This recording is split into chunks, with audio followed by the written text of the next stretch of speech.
Bienvenue dans vos conseils du libraire. Alors aujourd'hui, on va parler d'un livre qui m'a particulièrement plu, qui a été vraiment très intéressant. Et pourtant, les sujets qui tournent autour du mariage sont vraiment des sujets qui généralement ne m'intéressent pas du tout. Et les livres qui sont habituellement proposés autour de ces questions sont bien souvent inintéressants, n'apportent aucune valeur ajoutée à l'islam et aux musulmans, et sont bien souvent plutôt commerciales, mais pas réellement utiles. Mais là, aujourd'hui, ce livre-là, franchement, j'étais obligé de vous le présenter parce qu'il dépasse vraiment le sujet du mariage, le sujet du célibat. Il est vraiment beaucoup plus profond. C'est une véritable analyse de la société moderne, du mode de vie qu'on a. Et en fait, le célibat est juste une des maladies, enfin plutôt une des conséquences de la maladie dans laquelle nous sommes plongés. Alors, notre auteur va parler donc du problème du célibat. Il va nous dire en fait qu'en gros, on a plein de solutions aujourd'hui pour se rencontrer. On a les réseaux sociaux, on a des sites de rencontres, on a des événements culturels, et pourtant, le célibat ne cesse de se généraliser. Et c'est là que l'auteur va décider de faire une véritable enquête sociologique pour pouvoir comprendre d'où vient le problème, et une fois le problème identifié, donc, proposer des solutions. Alors, c'est vraiment la première étude de ce genre, car notre auteur a vraiment effectué des terrains. C'est-à-dire qu'il est parti à la rencontre des célibataires, il a sélectionné un certain nombre donc, de célibataires, il les a interrogés pour essayer de comprendre leurs attentes, leurs frustrations, ce qui finalement les bloque.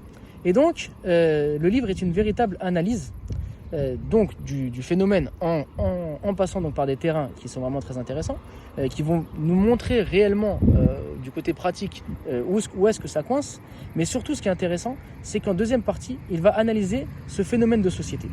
En fait, un phénomène de société qui répond parfaitement aux exigences de notre époque. On est une époque où on cherche des salariés qui soient flexibles, qui soient efficaces, où on est pris dans l'individualisme, dans le développement personnel, dans le moi. Et donc, forcément, le mariage qui demande du sacrifice, qui demande de ne pas justement être flexible au travail, mais de plutôt s'investir pour son mari ou pour son épouse ou pour ses enfants, et bien finalement, tous les sacrifices qui sont liés au mariage sont contraires aux exigences de la société et du monde moderne.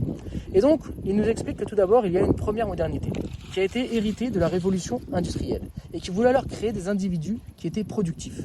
Puis, cette société a engendré une deuxième société, une deuxième modernité qui cette fois-ci veut créer des individus qui soient des consommateurs. Et c'est ainsi que le développement industriel a été suivi par le développement personnel. Et donc, le développement personnel a créé un monde centré autour de moi, autour du soi, autour de l'épanouissement personnel. C'est ce qui est forcément incompatible avec l'interdépendance du mariage. Et ensuite, on a d'autres problèmes. C'est qu'on a le féminisme qui renforce également l'individualisme, l'égocentrisme, qui contribue à présenter le mariage comme une contrainte.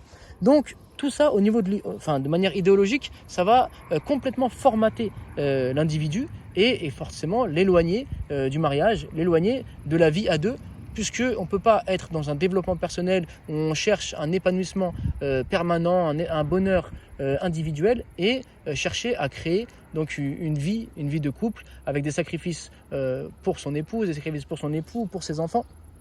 Et donc, la vision biaisée du mariage, qui a été vendue également par Hollywood, pousse finalement à rechercher en permanence un grand amour, aux dépens d'un amour réaliste. Et donc, ça va engendrer finalement des générations de célibataires.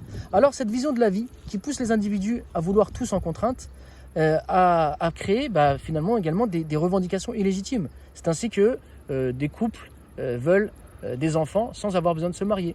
On voit aujourd'hui toutes les revendications des homosexuels, par exemple, qui veulent avoir des enfants sans passer par un système de reproduction classique.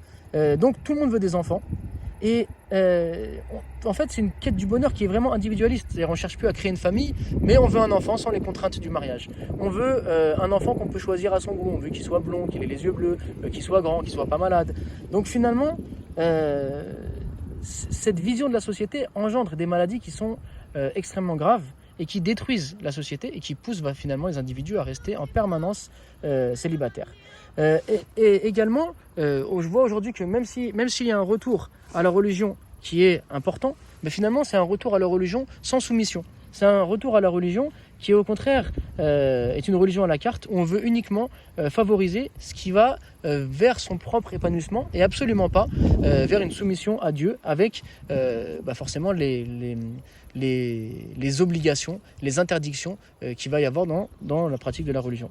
Alors que, au contraire, l'islam préconise de rendre l'individu responsable dès son plus jeune âge. La modernité, va le rendre immature et n'attendre de lui que l'individualisme. D'ailleurs, on voit aujourd'hui que les gens veulent à chaque fois, là je parle des religieux, ils veulent souvent faire le mariage religieux.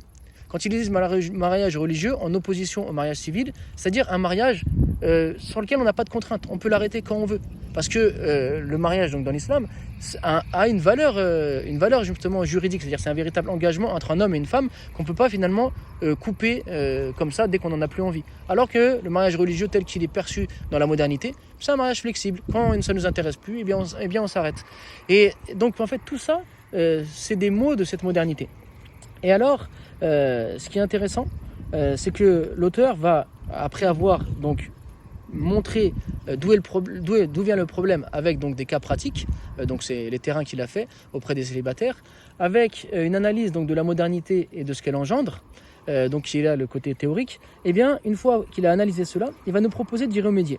Et pour cela, il va apporter plusieurs solutions. Il va déjà sensibiliser sur le fait que l'islam est un mode de vie et qu'il faut prendre l'islam comme un mode de vie, et que c'est déjà le premier remède.